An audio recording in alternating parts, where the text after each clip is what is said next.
Hi, this is Jason Nickleby, Coordinator of Officials with the Minnesota State High School League, and this is Basketball Officials Training Tape number 4.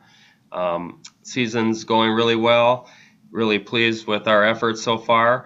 We have a little shorter tape this time. We're just going to take a look at some block charge plays, talk about the mechanics of those, and how to handle those plays as a crew as we move forward.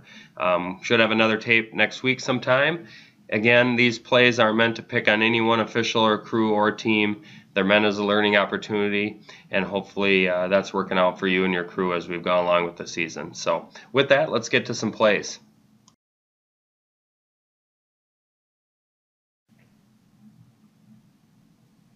On this tape, we'll have a handful of block charge plays.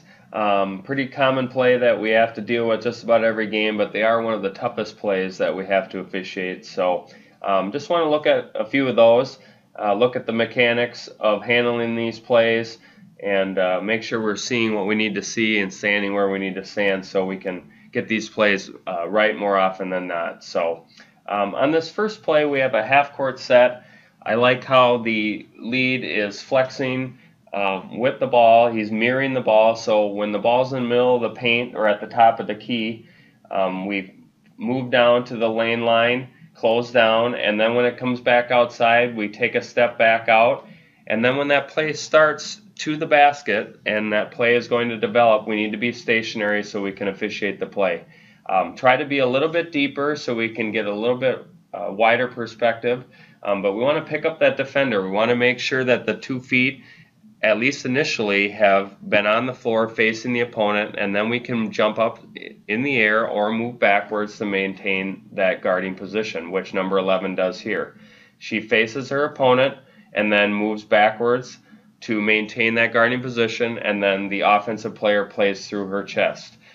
That's what we're looking for when it comes to an offensive foul. We need to make sure that the defensive player has guarding position and establishes it and then maintains it through the contact, and then we need to have significant displacement, and we'll have an offensive foul as we do here. So make sure we put our fists in the air, kill the clock, and then punch, and then we can come out and report the foul as we do here. So well done mechanically. Just make sure we work a little bit deeper so we have a bigger perspective of this play, starting, developing, and finishing.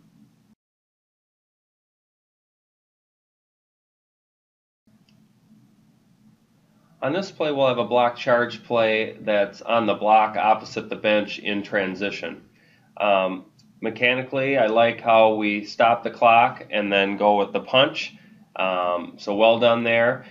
This is a type of play we'll want to talk about in our pregame and how we're going to handle these plays.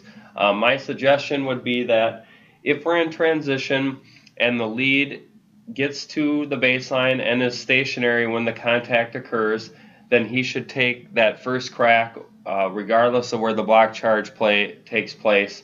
Even if it comes from C side, he should take that first crack. Now, if he's not to the baseline yet, like he is in this case, then we should divide the court up evenly, and if the block charge takes place on lead side, he would take it as it is here, and if it is on C side, and assuming the C is down there like he is here, the C would take the one-on-one matchup all the way to the basket and would rule on a block charge play. Just make sure that we post and hold from C, because if we go ahead and punch and lead gets involved and has a block, then we're in trouble with a blarge. So just make sure we post and hold from C. But I think in this case, because it's on lead side, he's not quite stationary, he should take this play.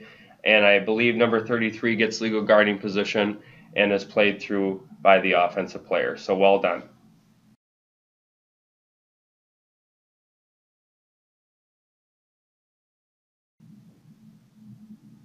Again, in this situation, we have a transition play, and the block charge will take place on the lead side.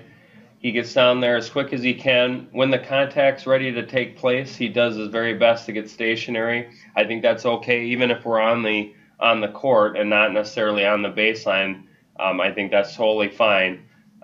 Sometimes it's better to take these plays when we're stationary. So he does the best he can, gets down there, and then makes a good judgment. So again, when we're in transition, If the lead is stationary, he should have first crack at it.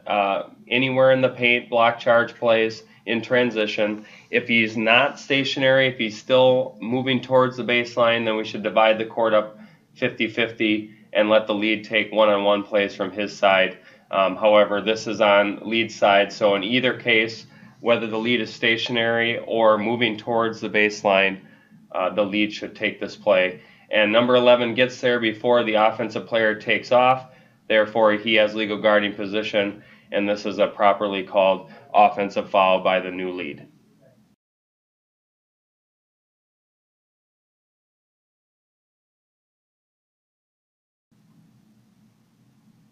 In this situation, we have a transition play where the defender cuts off the initial ball handler, who then dishes it to a trailing offensive player who comes down the middle of the paint and runs over the defender.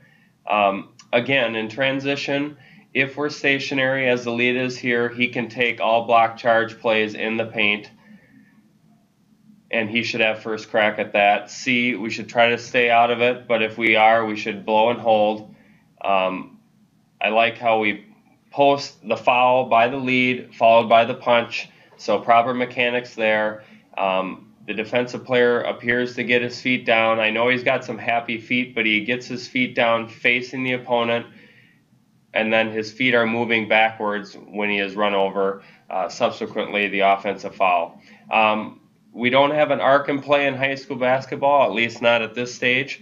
If we did, this would be a blocking foul, but we don't have that, so we're just looking for legal guarding position. So we need to pick up the defender, especially secondary defenders, and see what they're doing prior to the contact.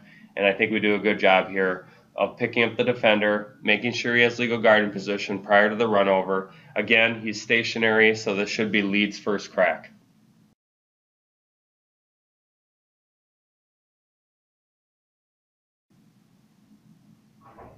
In this final play, we'll be in a front court set.